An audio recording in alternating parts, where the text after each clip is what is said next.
STARHALFANNIVSAVIOR is an anime-styled turn-based RPG in which you play as the captain, leading your saviors through a year-long journey to inherit the legacy of the legendary hero. However, I am not here to review STARHALFANNIVSAVIOR, as this video is in fact sponsored by STARHALFANNIVSAVIOR themselves, so thank you. But exactly because of that, instead I would like to give an overview on what STARHALFANNIVSAVIOR is in terms of gameplay and what it offers, so you can decide for yourself if you want to give this game a try or come back to it. And if you do, right now is probably one of the best times to do so, as it is the game's half anniversary. And that time also comes with a lot of cool events and additional coupon codes to redeem. I will touch upon the current events and rewards in just a bit, but first let me give you an overview of the game itself. In STARHALFANNIVSAVIOR we form a squad of 4 characters called saviors. 2 of them will take the front row and 2 of them are positioned in the back. Saviors positioned in the front row inherit 65% of the base aggro priority and are usually automatically targeted by single target enemy attacks. The back row takes the remaining 35%, and while they are naturally shielded from a majority of single target damage, some enemies might have specific attacks such as explicitly targeting the backline. Characters positioned in the front also gain more ultimate energy when hit and have also increased their defense, whereas backline characters have an increased crit chance in PvE and take a lot less AoE splash damage. As just teased, each savior has an ultimate, but also a basic attack and a skill, with the latter operating on a cooldown. Enemies might also feature an element, with the game's element system using an RGB Moon-Sun affinity wheel and also a toughness meter. Depleting the meter will inflict a break state, resetting their speed gauge to 0, causing them to take massively increased damage and allowing the use of your break skill.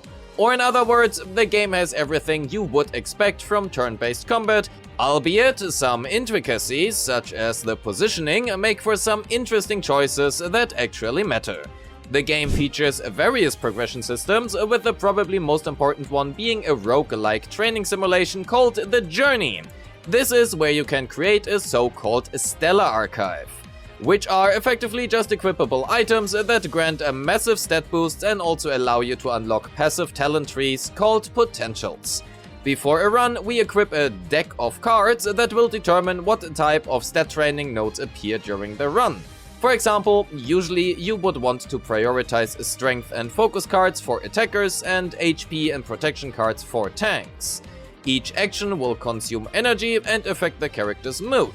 Assuming you don't fail the run by running out of energy before the 45 turn cycle ends, all accumulated stats and passive traits are then forged into a Stellar Archive, which can now be equipped outside of this game mode.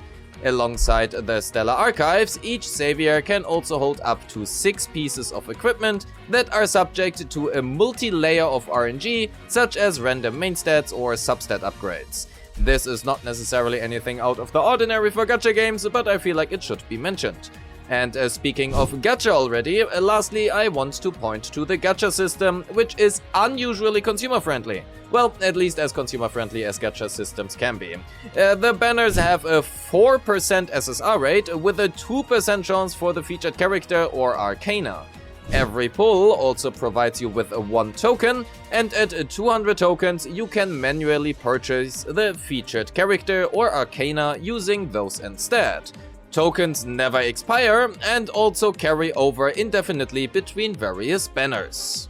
Accumulating multiple copies then allows you to limit break your character, usually simply resulting in some stat boosts. That being said, let's have a look at what the half anniversary provides and how the wedding event looks like. First up, let's have a look at the event's rewards. Not only do we get a Pulsar Core coupon and an event coupon code guide, but more so importantly, 2 selection tickets. And they are for an SSR Savior and SSR Arcana respectively of your choice. The half anniversary missions provide you with a lot of premium currency and gacha tickets, as well as various different materials. And you can even vote for your favorite savior as well, which, you guessed it, grants you even more rewards. And if you thought there's only one login event, well, you would be wrong, there are in fact 2 of them. And simply by doing what you would be doing anyway, you can also slowly unlock and complete up to 3 boards in the Orbital Link event for even more materials. The half anniversary also comes with Carmen's radar banner as well as her Arcana and anyway. She also comes with her skin Veiled Promise. Carmen is an HP scaling tank who specializes in granting shields, restoring HP, redirecting damage from your primary DPS to herself while also advancing her own turn upon doing so, and she works exceptionally well with the Moon Attribute Saviors. But let's have a look at the half anniversary event itself. Wedding Wars for the May Bride.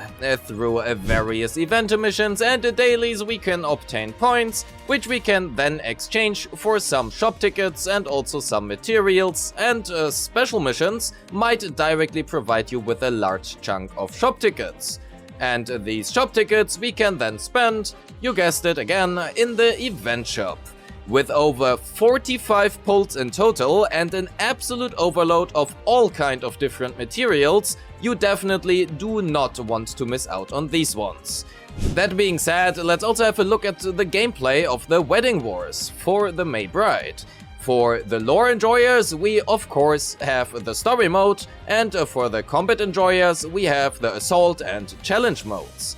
The assault mode features a single target boss fight with various different mechanics, allowing for some pretty interesting battles later down the line, and each successful run will provide you with various rewards at the end as well.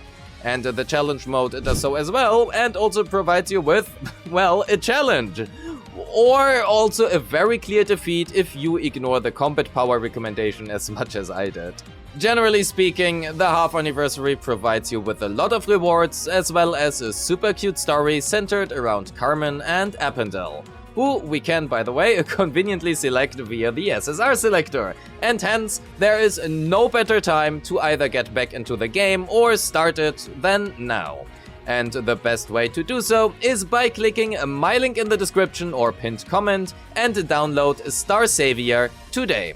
That way you not only get a super cute fun game with a lot of cool rewards from STARSavior's half anniversary, but you also support me. Thank you so much for watching, and thank you STARSavior for sponsoring this video. I wish you all a great day. Peace!